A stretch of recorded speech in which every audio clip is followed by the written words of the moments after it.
اب جو بات میں نے کہی تھی کہ اس قرآن کو انہوں نے مکمل نہیں مانا، جو اس قرآن کو مکمل نہ مانے وہ کافر، بہت اچھے، جو اس کے سوا کسی کو قرآن مانے وہ کافر، اس لیے کہ غیر قرآن کو اس نے قرآن کہا ہے، پھر اس کا ایک حرف بھی اس قرآن والا نہیں، جو اتنی بڑی اس میں تبدیلی مانے وہ پھر مسلمان نہیں، اور پھر یہ کہے کہ جناب یہ قرآن مجید جو ہے حضرت علی کے سوا جس نے بھی جمع کیا وہ جھوٹا ہے، وہ سچا نہیں ہے، یہ بھی از قسم کفریات ہے۔ کیوں کہ یہ قرآن مجید جو جمع کیا ہے پہلی مرتبہ وہ صدیق اکبر نے کیا، فاروق اعظم نے وہ کمیٹی بنائی،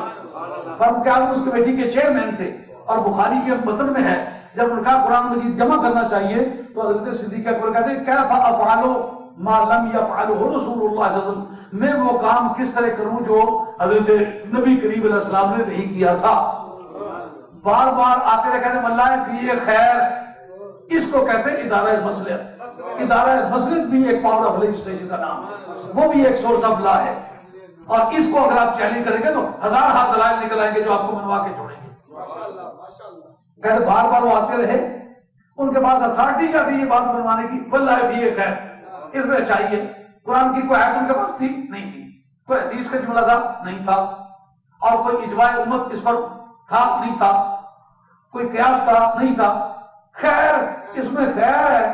تو خیر اگر کوئی ادارے کے طور پر سورس آف لا تسلیم نہ ہوتا، نہ وہ کمیٹی بنتی، نہ وہ قرآن مجید جمع ہوتا، تو اس قرآن مجید کو حضرت فاروق اعظم کی چیئر میں جمع کرنا یہ اس بات کی شہادت ہے صدیق حضرت فاروق اعظم کو کوئی آدمی امین نہ سمجھے وہ پکا بے ایمان ہے، اس لیے کہ اس قرآن مجید کی سچائی کی پہلی شہادت فاروق اعظم کی صلاح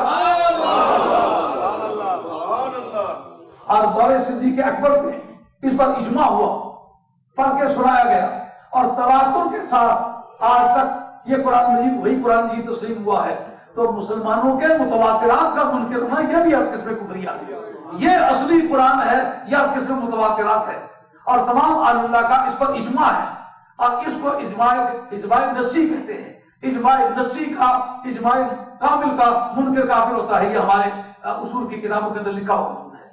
جو اجماع ناقص ہوتا ہے اس کو جمہور کا مذہب کہتے ہیں، بہت سارے ہمارے مسائل ہیں جن کو جمہور کا مذہب سمجھ کے تسلیم کیا جاتا ہے، مگر یہ اجماع نصی ہے، اجماع کامل ہے کہ یہی وہ قرآن ہے کہ جو آسمان سے آیا تھا اور مکمل حالت میں ہمارے پاس موجود ہے، اور حضرت فاروق اعظم کی پہلی شہادت ہے، اور حضرت صدیق اکبر رضی اللہ عنہ موجود مسعود اس پر شہادت ہے، اور تمام صحابہ کا اس پر اجماع ہوا، اور ادارہ مسلک کو تسلیم نہیں کریں گے تو بتاؤ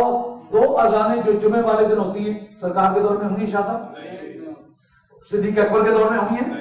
فاروق اعظم کے دور میں ہوئی ہیں، پہلی مرتبہ حضرت عثمان نے 2 اذانیں دلوائی، پوچھو اتھارٹی، ان کا واللہ فی خیر، اس میں اچھائی ہے، معلومہ آل حق جس میں خیر سمجھے وہ خیر ہوتا ہے،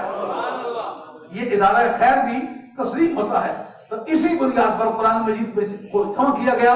آج جو بدعقیدہ لوگ کہتے ہیں وہ جی 11ویں شریف نام ہے، واللہ فی خیر، یہ تمہاری بے ایمانی ہے، جس پرنسپل کے تحت قرآن جمع ہوا ہے اسی پرنسپل کے تحت یہ 11ویں شریف ہے، کیوں واللہ فی خیر، کیوں اس میں آپ کرتے کیا ہیں؟ کلمات طیبہ پڑھتے ہیں، واعظ کرتے ہیں، قرآن مجید پڑھ کے سناتے ہیں، حدیثیں پڑھ کے سناتے ہیں، عقائد صحیحہ سکھاتے ہیں، گیدرنگ کرتے ہیں، کچھ پکا کر کے ایصال ثواب کرتے ہیں، ان میں سے کون سی چیز ممنوع ہے؟ جب اس کے تمام انگریڈینٹس میں، تمام اس کے اجزاء ترکیبی میں، انگریڈینٹس میں کوئی ایسی ممنوع چیز نہیں، جتنی چیزوں کا مجموعہ ہے سب خیر ہی خیر ہیں، تو پھر جس قاعدے کے مطابق قرآن ہے اس قاعدے کے مطابق 11ویں ہے۔ جھوٹے ہمیں چاروں طرف سے چمڑے ہوئے ہیں، اور الحمدللہ ہمارے پاس چاروں طرف ان کا بندوبست ہے مکمل، جس سے بھی ہمارا پیچھا پڑ جائے، خود کسی سے چھیڑتے نہیں، ہم سے اگر کوئی چھیڑے گا تو چھوڑیں گے نہیں۔